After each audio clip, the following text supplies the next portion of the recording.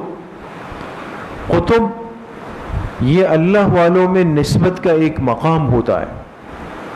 جیسے ہم کسی شیخ سے بیعت ہو تو ہم کیا کہتے ہیں؟ بھئی میں فلاں شیخ کا مرید ہوں، یہ کہتے ہیں نا۔ تو مرید ہونا یہ تصوف کا پہلا درجہ ہوتا ہے، آغاز۔ اسی طریقے سے درجہ چلتے رہے ایک درجہ اس میں آتا ہے جس کو درجہ اقطاب کہتے ہیں۔ اقطاب وہ قطب کہلاتے ہیں، اور یہ ایک بہت بڑا درجہ ہوتا ہے۔ تو انہوں نے گویا کے الفاظ میں یہ بات سمجھا دی کہ میں نے کتابیں تو اتنی نہیں پڑھی ہے، کتب بینی تو اتنی نہیں کی، لیکن اللہ والوں کی صحبت بہت گزاری ہے، قطب بینی کی ہے، اللہ والوں کو دیکھا ہے، ان کی مجالست، ان کی معیت اور ان کی صحبت اختیار کی ہے، جس کی وجہ سے اللہ پاک نے میری زبان پر حکمت کی یہ باتیں جاری کر دی۔ تو آج بھی اگر ہم یہ چاہتے ہیں کہ اللہ ہم سے دین کا کام لے، اور اللہ ہمیں دین کی سمجھ دے، اور اللہ پاک ہمیں دین کے کسی شعبے کے لیے قبول کر لے،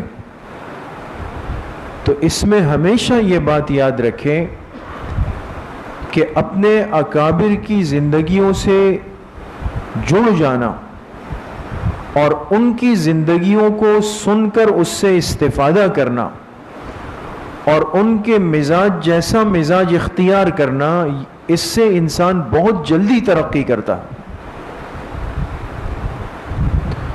آج تو ظاہر سی بات ہے کہ تیز رفتار دنیا ہے، ہر انسان چاہتا ہے کہ میں بہت جلدی پہنچ جاؤں، بہت جلدی چلا جاؤں۔ تو اس جلدی پہنچنے کے لیے ہم شارٹ کٹ راستہ اختیار کرتے ہیں، مادی چیزوں کو دیکھ کر، کہ بھئی پہلے جس کام کے لیے بٹن دبانا پڑتا تھا اور مین سوئچ کھولنا پڑتا تھا اور یہ کرنا پڑتا تھا، اب صرف جو ہے وہ ٹچ سکرین ہے اور اشارہ ہے اور سگنلز ہے اور وائی فائی ہے، اور سب چیزیں ایک بہت شارٹ ہوتی چلی جا رہی ہے، مختصر ہوتی چلی جا رہی۔ مادیت کی دنیا میں تو یہ سلسلہ ہے، لیکن یاد رکھیں کہ روحانیت کی دنیا میں یہ سلسلہ نہیں ہے۔ اس میں جو نور اور جو فیض منتقل ہوتا ہے، اس میں صحبت ضروری ہے اور اس میں معیت ضروری ہے۔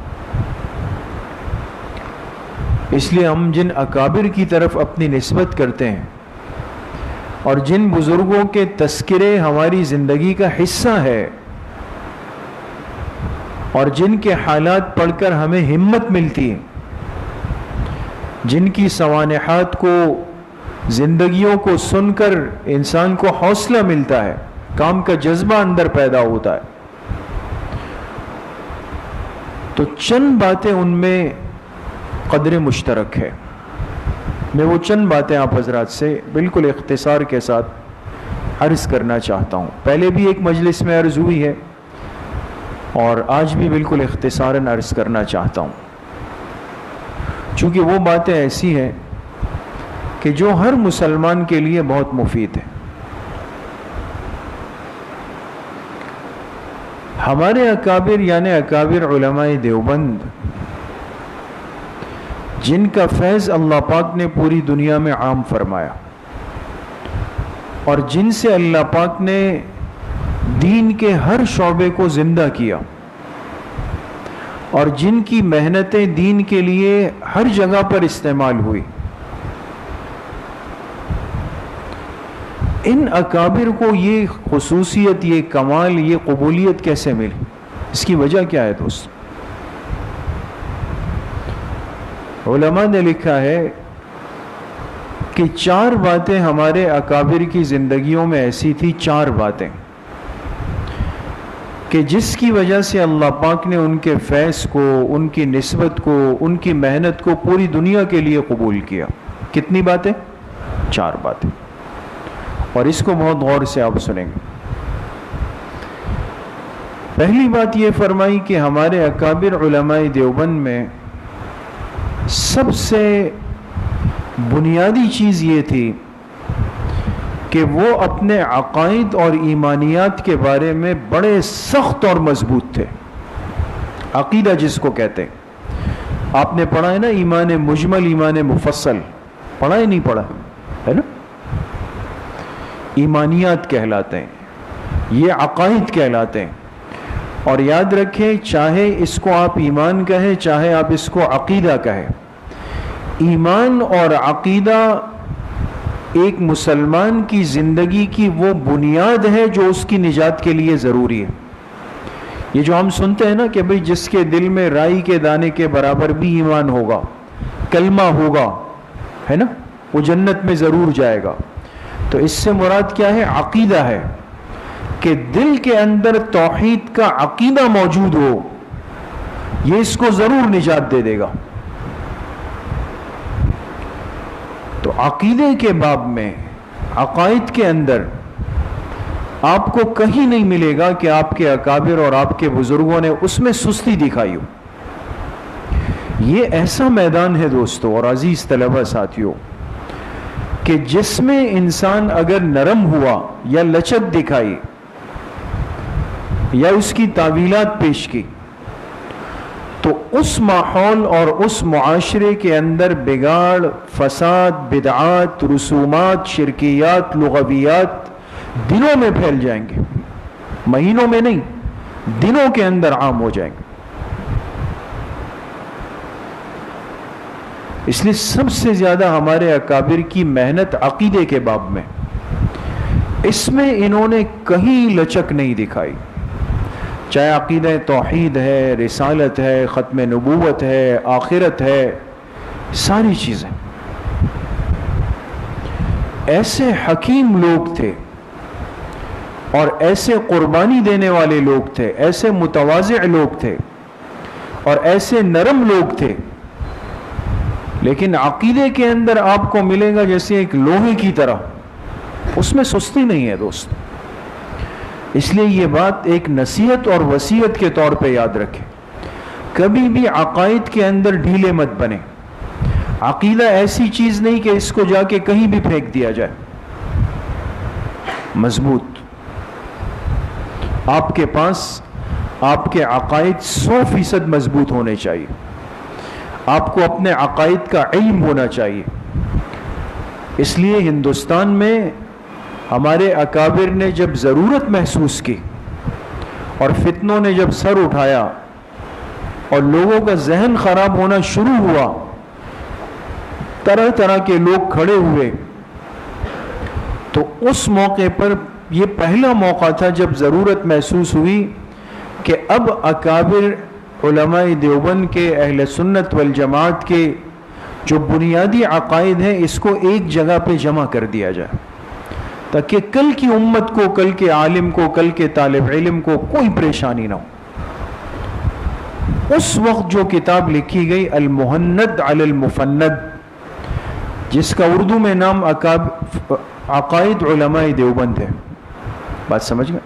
اور اب جیسے درس نظامی کے نصاب میں بھی شامل کر دی گئی ہے، وہ جمع کر دی گئی۔ اور اس زمانے کے تمام اکابر نے، جتنے اکابر تھے، ان سب حضرات نے اس پہ متفقہ طور پہ دستخط کیے، تاکہ کل کوئی پریشانی امت کے سامنے نہ آئے۔ اب قیامت تک کے لیے دوستو کوئی مسئلہ نہیں، اگر کوئی آپ سے چھیڑ چھاڑ کرے، آپ کو تنگ کرے، پریشان کرے، بحث مباحثہ کرے کہ بھئی آپ کا عقیدہ کیا ہے، آپ بتائیں، بولے بھئی اتنا وقت نہیں ہمارے پاس کہ ہم آپ کو ایک ایک کر کے بتائیں۔ اگر آپ کو اللہ نے سمجھ دی ہے اور پڑھ سکتے ہیں تو ہمارے عقائد وہ ہے جو المہند علی المفند میں ہے، اور اس کا اردو میں نام کیا ہے؟ عقائد علماء دیوبند ہے. بس اس میں جمع ہے، اس میں آپ پڑھ لیں. جو اس میں لکھا ہے من وعن، ہمارا وہی عقیدہ ہے. عقائد کے اندر سستی نہیں، نرمی نہیں، بیداری. دوسری بات جو ہمارے اکابر کی زندگیوں کا ایک قدر مشترک ہے، ہر جگہ نظر آئے گا، وہ کیا ہے کہ فروعی مسائل میں، جزئی مسائل میں بے انتہا نرم تھے. دونوں باتیں سمجھے دوست؟ عقائد کے بارے میں انتہائی سخت، فروعی مسائل میں انتہائی نرم. فروعی مسائل کا مطلب کیا ہے؟ وہ فقہی اختلاف جو دلائل کی بنیاد پر ائمہ کے درمیان چلتا ہے. آپ پڑھتے ہیں نا قدوری، کنز، ہدایہ. اب آپ کہتے ہیں امام اعظم ابو حنیفہ رحمۃ اللہ علیہ نے یہ فرمایا، امام مالک رحمۃ اللہ علیہ نے یہ فرمایا، امام شافعی رحمۃ اللہ علیہ نے یہ فرمایا، امام احمد ابن حنبل رحمۃ اللہ علیہ نے یہ فرمایا. 4 بڑے امام. لیکن ہم مسائل کے اندر کس امام کی اتباع کرتے ہیں؟ امام ابو حنیفہ رحمۃ اللہ علیہ. اسی وجہ سے ہمیں حنفی کہا جاتا ہے. یہ فقہی اتباع کے اعتبار سے. لیکن اس کے باوجود ہر طالب علم، ہر مسلمان اس سے واقف ہے کہ جس طرح امام اعظم ابو حنیفہ رحمۃ اللہ علیہ ہمارے امام ہے، سروں کے تاج ہیں، اسی طرح باقی تینوں حضرات بھی ہمارے امام ہیں اور سروں کے تاج. کسی کے لیے خدا نخواستہ کوئی ہلکا سا بھی، ادنا سا بھی کوئی شبہ، کوئی کمزوری وہ دل میں نہیں رکھ سکتا، ورنہ بڑی محرومی. یہ جو اختلاف فقہا کے مابین چلتا ہے، اس میں آپ کو اپنے اکابر کی زندگیوں میں کہیں سختی نظر نہیں آئے گی.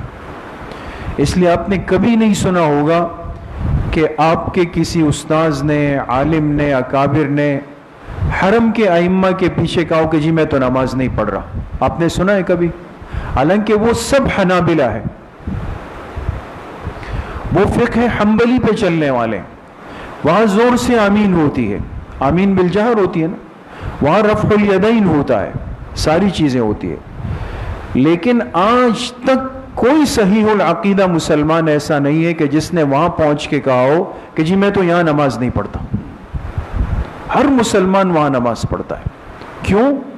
اس لیے کہ یہ اختلاف کہ رفع الیدین کرنا ہے نہیں کرنا، آمین زور سے کہنی ہے یا آہستہ کہنی ہے، اور اس قسم کے جتنے بھی مسائل ہیں، یہ دوستو فروعی مسائل ہیں. یہ افضل اور غیر افضل کے مسائل.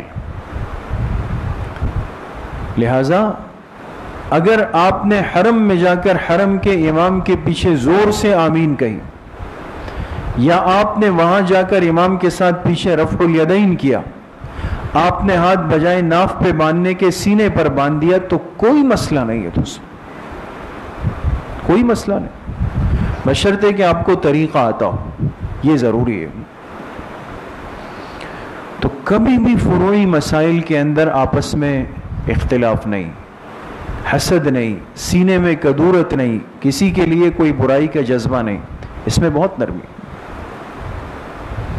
2 باتیں ہو گئی. تیسری بات جو ہمیں ہمارے اکابر کی زندگیوں میں ملتی ہے اور قدر مشترک ہے، وہ ہے کہ ان کا علم انتہائی درجے کا مضبوط علم تھا. کچا علم نہیں، سطحی نہیں، ہلکا علم نہیں. جیسے آج کل ہم گزارتے ہیں نا کہ بس 40 لے لو، مقبول ہو جاؤ، بھائی پاس ہو گئے، فزت ورب الکعبہ. اس میں نہیں ہوئے تو بھائی نظر ثانی میں ٹرائی کر لو، اس میں نہیں ہوئے تو ضمنی میں کر لو. یہ کیا تماشا ہے؟ ایک ٹائم گزاری ہو رہی ہے دوست. اس کا نقصان اور برا نتیجہ کیا ہوتا ہے کہ کل کو اگر کسی اہم معاملے میں آپ کی ضرورت پڑ گئی اور کسی باطل کو خاموش کرنے کی ضرورت پڑ گئی، دین کی بات کی ضرورت پڑ گئی، تو جواب دینا تو دور کی بات، آپ عربی کی صحیح عبارت اور اعراب بھی نہیں پڑھ سکیں گے. ختم. تو محنت کی سطح اگر ہماری یہاں پر آ جائے کہ مجھے نہ اعراب کا علم ہے، نہ عبارت کا علم ہے، نہ عربیت کا علم ہے، نہ میں حدیث کی اصطلاحات سے واقف ہوں، نہ فقہ کی اصطلاحات سے واقف ہوں، تو دین کا کام تو دور کی بات، اپنے مسلک اکابر بزرگوں کے لیے بدنامی کا بھرپور باعث بن جاؤں گا. اس لیے ہم طلبہ عزیز سے ہمیشہ یہ عرض کرتے ہیں، اللہ پاک نے آپ کو وقت دیا ہے، آپ کے بڑوں نے آپ کو فارغ کیا ہے، وہ سب کچھ اپنے اوپر گزار رہے ہیں، آپ سے نہیں کہہ رہے کہ بھئی مجھے کما کر دیں، نہیں کہہ رہے. آپ فارغ ہیں، آپ بھرپور علم حاصل کریں دوستو، کچا نہیں. اتنا مضبوط علم آپ کے پاس ہو کہ آپ کا نام باطل کے سامنے آئے اور وہ کہے نہیں جی نہیں بھائی. جیسے آپ اپنے اکابر کے حالات سنتے ہیں، واقعات سنتے ہیں، ایسے ٹھوس اور مضبوط لوگ تھے کہ ان کا نام سنتے ہی باطل پر ایک کیفیت آتی تھی، سامنا نہیں کر سکتا تھا. تو یہ ہمارے ہی بڑے تھے، ہمارے ہی استاذوں کے استاذ تھے، لیکن ہم میں اور ان میں فرق یہ کہ ان کا جو علم تھا، ان کی جو محنت تھی، وہ رسمی نہیں تھی، سطحی اور برائے نام نہیں تھی، ایک مضبوط درجے کا علم تھا ان کے پاس. تو کبھی بھی باطل کو راستہ نہیں دیا، موقع نہیں دیا، دائیں بائیں ہونے کا کوئی موقع ان کو نہیں دیا، مضبوط گرفت رکھی. آج کیوں یہ مسئلہ ہے کہ ہر جگہ، ہر گلی، ہر ماحول کے اندر کوئی نہ کوئی فتنہ کھڑا ہوتا ہے، آپ کے نوجوان ساتھیوں کو پریشان کرے گا، اسکول کالج یونیورسٹیز کے طلبہ کو پریشان کرے گا، ان سے کہے گا تمہاری نماز صحیح نہیں، تمہارا وضو صحیح نہیں، تمہارا کلمہ صحیح نہیں، تمہاری اذان صحیح نہیں، فلاں صحیح نہیں، فلاں سے یہ مذاق بنایا ہوا ہوگا. اب وہ بیچارے جو بڑی مشکل سے دن کی 5 نمازوں میں 2 یا 3 نمازیں مسجد میں آ کے پڑھتے ہیں، ان سے اگر ایسا کوئی ٹکرا گیا، کوئی شتونگڑا، اور وہ ان سے کہے کہ بھئی تمہارا یہ خراب، یہ خراب، یہ خراب، تو وہ تو گیا کام سے. نمازیں تو ایک طرف، وہ آپ پر بھی مشکوک نظریں ڈالے گا کہ بھئی میرے امام صاحب بھی پتہ نہیں صحیح نماز پڑھاتے نہیں پڑھاتے. تو اب آپ اپنے اوپر غور کریں کہ آپ آیا واقعی اس لیول اور اس سطح کے علم رکھتے ہیں کہ آپ کے سامنے کوئی کسی بھی وقت آ جائے اور آپ کہے کہ ہاں بھی جی بسم اللہ بیٹھ جائیں، ابھی بات کر لیتے. یہ ہمارے اس کمزور علم کی دلیل. اور علم کمزور کیوں ہوا؟ محنت کے نہ ہونے کی وجہ سے، محنت کے نہ ہونے کی وجہ. ہم طالب علمی کے زمانے میں کتب خانوں کی کتابیں دیکھ کر، اساتذہ کی کتابیں دیکھ کر کہتے ہیں کہ شاید ان بڑوں کے پاس علم اس لیے کہ انہوں نے بعد میں ان کتابوں کا مطالعہ کیا ہے. میں بھی جب عالم بن جاؤں گا نا تو یہ کتابیں، یہ خطبات لے لوں گا اور پھر خطیب اعظم بن جاؤں گا، اور پھر عالم کبیر بن جاؤں گا، اور پھر مناظر اسلام بن جاؤں. کچھ بھی نہیں ہو سکتا. یہ سب وہی بن سکتا ہے جو طالب علمی میں یہ سب کچھ بن چکا ہو. بعد میں کیسے بنے گا؟ میدان تو اب ہے، وقت تو اب آپ کے پاس ہے. تو ہمارے اکابر کی زندگیوں میں محنت تھی، انہوں نے فاقے تو کیے، بھوک پیاس برداشت کی، گھر سے دور رہنا برداشت کیا، مہینوں مہینوں کے نفلی روزے رکھے، لیکن کہیں پر ایسا نہیں ہوا کہ اپنے علم کو کچا رکھا ہو اور کمزور رکھا ہو. یہی وجہ ہے کہ آج دنیا ان کے علم کی معترف ہے اور ان کے علم کو مانتی. کتنی باتیں ہو گئی؟ 3 باتیں ہو گئی. چوتھی اور آخری بات، ہمارے اکابر کی زندگیوں کی ایک قدر مشترک بات یہ ہے کہ ان سب باتوں کے ہوتے ہوئے کہ ان کے عقائد لوہے اور چٹان کی طرح مضبوط تھے، اور فروعی مسائل میں بے انتہا نرم تھے، برداشت والے تھے، علم کے پہاڑ اور سمندر تھے. ان تینوں باتوں سے گزرنے کے بعد بھی ایک بات ایسی تھی کہ جس سے یہ حضرات کبھی بھی غافل نہیں ہوئے، اور وہ بات تھی اصلاح نفس کی، تزکیہ نفس کی. یہ آپ کو کہیں نہیں ملے گا دوستو. یہ آزمائش شرط ہے. آپ اپنے اکابر کی حالات کو، سوانحات کو اٹھا لیں. حضرت حاجی امداد اللہ مہاجر مکی رحمۃ اللہ علیہ جن سے سلسلے کی بنیاد پڑتی، پھر حضرت نانوتوی ہے، حضرت گنگوہی ہے، حضرت شیخ الہند ہے، حضرت مدنی ہے، حضرت شیخ الحدیث مولانا زکریا صاحب ہے، حضرت تھانوی ہے، حضرت سہارنپوری ہے. جتنے بھی اکابر ہے یا بعد کے آپ کے اکابر اساتذہ ہمارے اس ملک کے، کوئی ایک آپ کو ایسا نہیں ملے گا کہ جنہوں نے اپنے اس علم کے ساتھ ساتھ اپنے اصلاح کے لیے اور روحانیت کو بنانے کے لیے کسی اللہ والے سے اپنا تعلق اور نسبت نہ جوڑی. ایسا نہیں. اس لیے ہمارے ہاں 2 حضرات ایسے ہیں کہ جو اس سلسلے کا فیض سمجھے جاتے ہیں پوری دنیا میں، جن کا فیض آج ہے. ہمارے بزرگوں نے لکھا کہ آج دنیا میں حق کی جتنی محنت ہوگی اس کی بنیاد میں 2 حضرات کا پورا حصہ ہے. ایک حجت الاسلام مولانا محمد قاسم نانوتوی رحمۃ اللہ علیہ، اور ایک قطب الارشاد حضرت مولانا رشید احمد گنگوہی رحمۃ اللہ علیہ. یہ 2 بنیادیں ہمارے اکابر. ان کا علم کتنا بڑا تھا وہ آپ حضرات کو بتانے کی ضرورت نہیں. لیکن عجیب بات یہ ہے کہ جب یہ حضرات فارغ ہوئے، باقاعدہ عالم بنے، تو اس کے بعد کیا کیا؟ پھر جا کر حضرت حاجی امداد اللہ مہاجر مکی رحمۃ اللہ علیہ کے ہاتھ پر بیعت کی، ان کے مرید بن گئے. اور حضرت حاجی صاحب باقاعدہ پورے رسمی عالم بھی نہیں تھے. جیسے ایک عالم، رسمی عالم کا مطلب یہ ہے کہ جو ایک ترتیب پر عرصہ گزار کے، جیسے آپ کا درس نظامی 8 سال کا ہے، تو بھئی جو 8 سال میں درس نظامی پڑھ لے، دستار بندی ہو جائے، وفاق کی سند مل جائے، یہ رسمی عالم بن جاتا ہے. تو حضرت حاجی امداد اللہ صاحب باقاعدہ رسمی عالم بھی نہیں تھے. انہوں نے ایک حد تک کچھ کتابیں مختلف اساتذہ سے پڑھی تھی. لیکن عجیب بات یہ ہے کہ یہ 2 حضرات جب بیعت ہونے کے لیے گئے تو جا کے حضرت حاجی صاحب سے بیعت ہو گئے، ان کے ہاتھ پہ بیعت کی.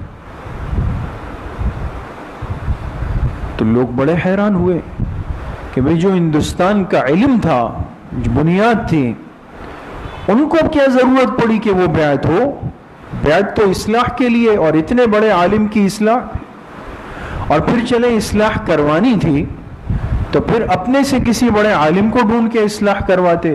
جا کے حاجی امداد اللہ صاحب سے کی، جو کہ باقاعدہ رسمی عالم بھی نہیں. تو جب یہ سوال ہوا، اب وقت نہیں ہے، بس میں مختصراً آخری بات عرض کر رہا ہوں کہ بھئی آپ حضرات نے ایسا کیوں کیا؟ اگر بیعت ہونا تھا تو پھر کسی اور بڑے عالم کو دیکھتے آپ لوگ. حاجی امداد اللہ صاحب سے بیعت کیوں ہو گئے؟ تو حضرت مولانا قاسم نانوتوی رحمۃ اللہ علیہ نے فرمایا کہ بھئی ہم تو اس لیے بیعت ہوئے کہ ہم نے نماز کے مسائل سیکھے تھے. نماز کے مسائل سیکھے تھے، لیکن جب حاجی صاحب سے بیعت ہو گئی تو انہوں نے ہمیں نماز پڑھنی سکھا دی. اب دونوں باتوں میں فرق ہے نا. کتابوں میں آپ نے اس نماز کے سارے مسائل الف سے یا تک پڑھ لیے، لیکن اب آپ کی نماز اس کیفیت والی بھی بن جائے کہ جس میں اللہ کے غیر کی طرف توجہ ہی نہ جائے، یہ آسان تھوڑی. فرمائے نماز کے مسائل تو سیکھ لیے تھے، لیکن نماز پڑھنی کس نے سکھائی؟ حاجی صاحب نے سکھائی. اور حضرت گنگوہی رحمۃ اللہ علیہ سے پوچھا گیا کہ آپ کیوں بیعت ہوئے؟ آپ اتنے بڑے انسان ہیں. فرمایا کہ مختلف پھلوں کے ذائقوں کو کتاب میں پڑھا تھا، پھلوں کے ذائقے کو کتاب میں پڑھا تھا کہ بھئی سیب کا ذائقہ ایسا ہے، کیلے کا ایسا ہے، بادام کا ایسا ہے، کتاب میں پڑھا تھا. لیکن جب حاجی صاحب کے پاس گئے تو انہوں نے وہ چیزیں ہمیں کھلا کر اس کا ذائقہ سمجھا دیا کہ واقعتاً اس کا ذائقہ یہ. تو جواب بھی آپ دیکھیں کتنا ایک گہرا اور علمی جواب ہے. تو یہ 4 باتیں دوستوں آپ حضرات سے عرض کی ہے اور ہم سب چونکہ اپنے اکابر کی ترتیب پر چل کر ان جیسا بننے کے محتاج ہیں، تو آپ طلبہ عزیز سے اور تمام ساتھیوں سے درخواست ہے کہ ہمارے یہ اکابر وہ حضرات تھے کہ جن کا فیض آج پوری دنیا میں ہے، یہ ان کی قبولیت کی بھی دلیل ہے، محبوبیت کی بھی دلیل ہے۔ تو کوشش کریں گے انشاءاللہ، اللہ کریم مجھے بھی آپ سب کو صحیح عمل کی توفیق نصیب فرمائے۔ وآخر دعوانا ان الحمدللہ رب العالمین۔ انشاءاللہ کچھ دیر کے لیے ختمات شریفہ پڑھیں گے۔ بسم اللہ الرحمن الرحیم، الحمد للہ الذی لم يتخذ ولدا ولم يكن له شریک فی الملک ولم يكن له ولی من الذل وکبرہ تکبیرا۔ تمام ساتھی ایک مرتبہ درود شریف پڑھ لیں۔ اللہم صل علی محمد وعلی آل محمد کما صلیت علی اللہم بارک علی محمد وعلی آل ایک مرتبہ سورہ فاتحہ پڑھ لیں۔ بسم اللہ الرحمن الرحیم، الحمدللہ رب العالمین الرحمن الرحیم غیر المغضوب علیہم ولا الضالین۔ ایک مرتبہ درود شریف پڑھ لیں۔ اللہم صل علی محمد وعلی آل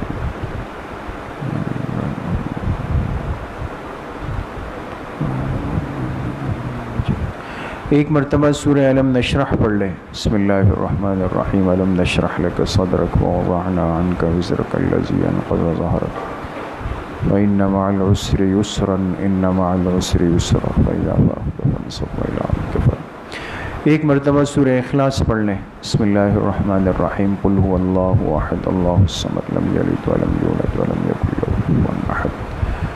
ایک مرتبہ سورہ فاتحہ پڑھ لیں۔ بسم اللہ الرحمن الرحیم، الحمدللہ رب العالمین الرحمن الرحیم غیر المغضوب علیہم ولا الضالین۔ ایک مرتبہ درود شریف پڑھ لیں۔ اللہم صل علی محمد وعلی آل محمد کما صلیت علی ابراہیم۔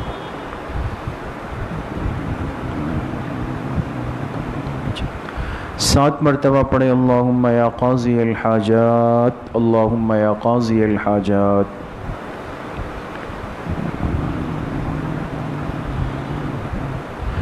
7 مرتبہ پڑھیں۔ اللہم یا کافی المہمات، اللہم یا کافی المہمات۔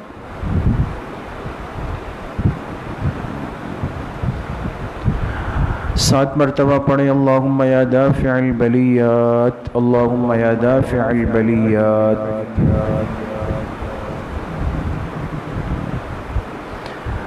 7 مرتبہ پڑھیں۔ اللہم یا شافی الامراض، اللہم یا شافی الامراض۔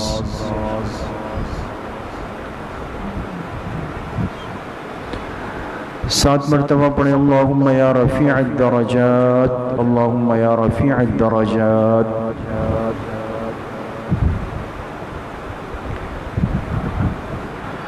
7 مرتبہ پڑھیں۔ اللہم یا مجیب الدعوات، اللہم یا مجیب الدعوات۔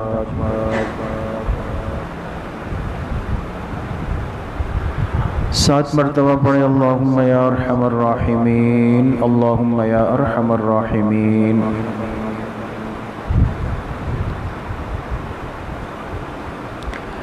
1 مرتبہ درود شریف پڑھ لیں۔ اللہم صل علی محمد وعلی آل محمد کما صلیت وعلی آل محمد۔ 3 مرتبہ پڑھیں۔ حسبنا اللہ ونعم الوکیل، حسبنا اللہ ونعم الوکیل۔ 1 مرتبہ درود شریف پڑھ لیں۔ اللہم صل علی محمد وعلی آل محمد کما صلیت علی۔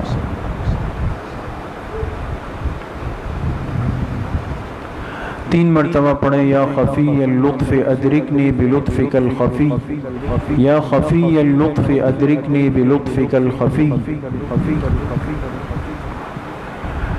1 مرتبہ درود شریف پڑھ لیں۔ اللہم صل علی محمد وعلی آل۔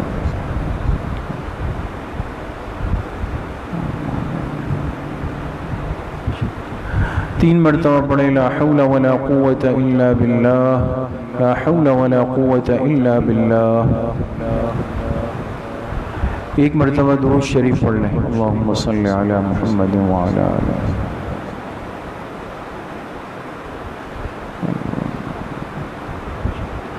3 مرتبہ پڑھیں ذالک فضل اللہ یؤتیہ من یشاء واللہ ذو فضل علی المؤمنین، ذالک فضل اللہ یؤتیہ من یشاء واللہ ذو فضل علی المؤمنین۔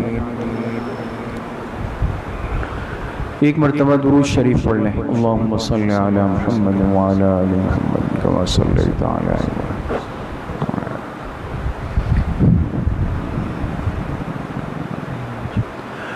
3 مرتبہ پڑھیں یا لطیفا بخلقہ یا علیما بخلقہ یا خبیرا بخلقہ، الطف بنا یا لطیف یا علیم یا خبیر، یا لطیفا بخلقہ یا علیما بخلقہ یا خبیرا بخلقہ، الطف بنا یا لطیف یا علیم یا خبیر۔ ایک مرتبہ درود شریف پڑھ لیں، اللہم صلی علی محمد وعلی آلہ۔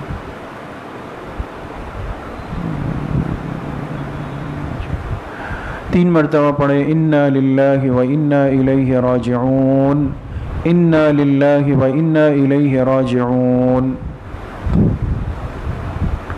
ایک مرتبہ درود شریف پڑھ لیں، اللہم صلی علی محمد وعلی آل محمد کما صلیت علی ابراہیم۔ 3 مرتبہ پڑھیں اللہ ولی الذین آمنوا، اللہ ولی الذین آمنوا۔ ایک مرتبہ درود شریف پڑھ لیں، اللہم صلی علی محمد وعلی آل محمد کما صلیت علی۔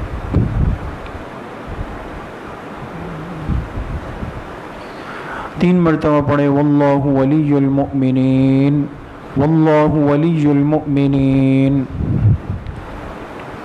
ایک مرتبہ درود شریف پڑھ لیں، اللہم صلی علی محمد وعلی آل محمد۔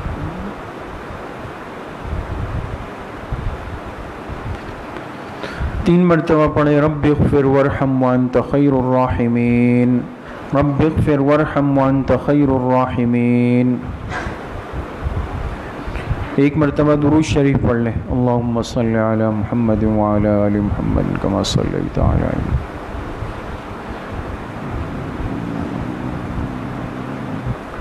3 مرتبہ پڑھیں یا لطیف یا خبیر یا ودود یا شکور، یا لطیف یا خبیر یا ودود یا شکور۔ ایک مرتبہ درود شریف پڑھ لیں، اللہم صلی علی محمد وعلی آل محمد کما صلیت۔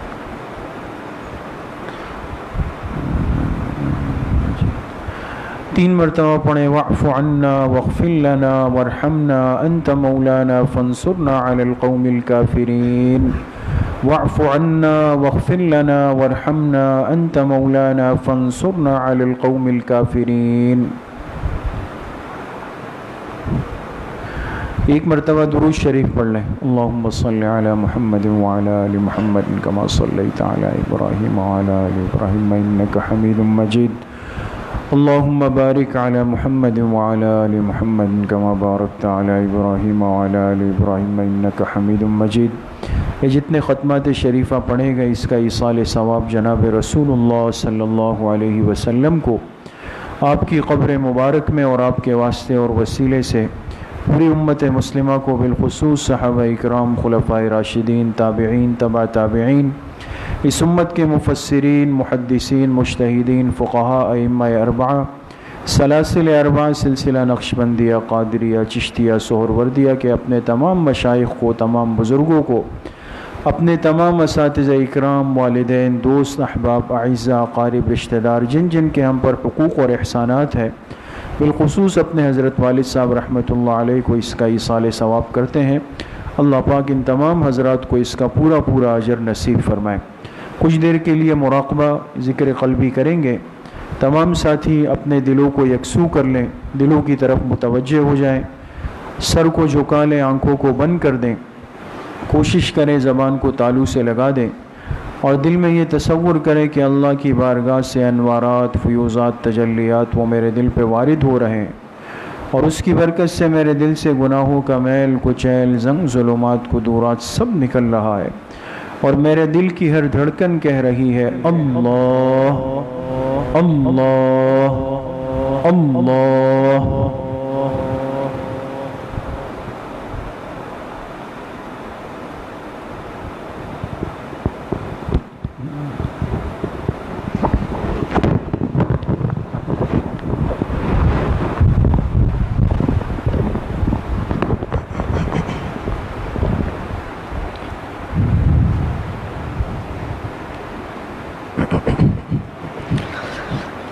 ہر ایک مقصد میں اللہ کو پکارا تھا، پکاریں گے اسی کے سامنے سر کو جھکایا تھا، جھکائیں گے۔ ہر ایک مقصد میں اللہ کو پکارا تھا، پکاریں گے اسی کے سامنے سر کو جھکایا تھا، جھکائیں گے۔ وہی حاضر وہی ناظر وہی قادر وہی ناصر، وہی حاضر وہی ناظر وہی قادر وہی ناصر، وہی محبوب ہے اس کو منایا تھا، منائیں گے۔ وہی محبوب ہے اس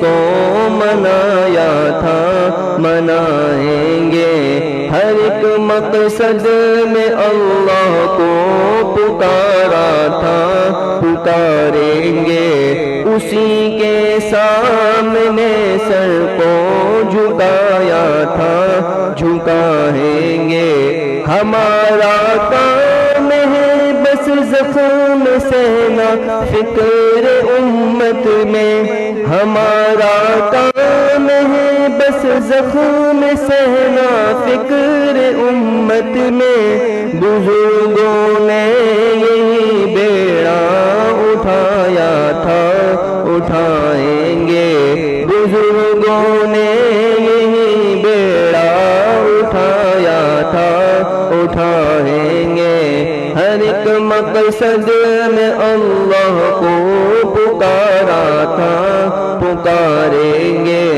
اسی کے سامنے سر کو جھکایا تھا، جھکائیں گے۔ ہمارے دل میں پیغمبر کی سنت سے محبت ہے، ہمارے دل میں پیغمبر کی سنت سے محبت ہے۔ مشائخ نے اسی پر خون بہایا تھا، بہائیں گے۔ مشائخ نے اسی پر خون بہایا تھا، بہائیں گے۔ ہر ایک مقصد میں اللہ کو پکارا تھا، پکاریں گے اسی کے سامنے سر کو جھکایا تھا، جھکائیں گے اسی کے سامنے سر کو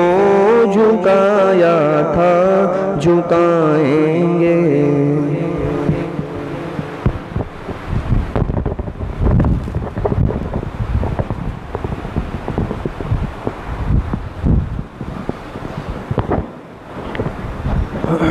لا الہ الا اللہ محمد الرسول اللہ۔ الحمد للہ رب العالمین والصلاة والسلام علی سید الانبیاء والمرسلین سیدنا و مولانا محمد وآلہ واصحابہ اجمعین۔ یا اللہ یا ارحم الراحمین، ہمارے صغیرہ کبیرہ ظاہراً باطناً ہر طرح کے گناہوں کو معاف فرما دے۔ یا اللہ یہ کچھ دیر کے لیے مل جل کر بیٹھنا، دین کی بات سننا، آپ کے مبارک ذکر سے اپنے دل کو زبان کو معطر کرنا اپنی بارگاہ میں انتہائی درجے میں قبول فرما دے۔ جتنے ساتھی، جتنے طلباء، جتنے احباب محبت سے تشریف لائے ہیں اور لاتے ہیں، یا اللہ سب کو اپنی بارگاہ میں اخلاص کے ساتھ قبول فرما دے۔ ساری زندگی یا اللہ نیک اعمال سے جڑ کر، ذکر سے جڑ کر، سنتوں کی اتباع سے جڑ کر اپنی زندگی گزارنے کی توفیق نصیب فرما دے۔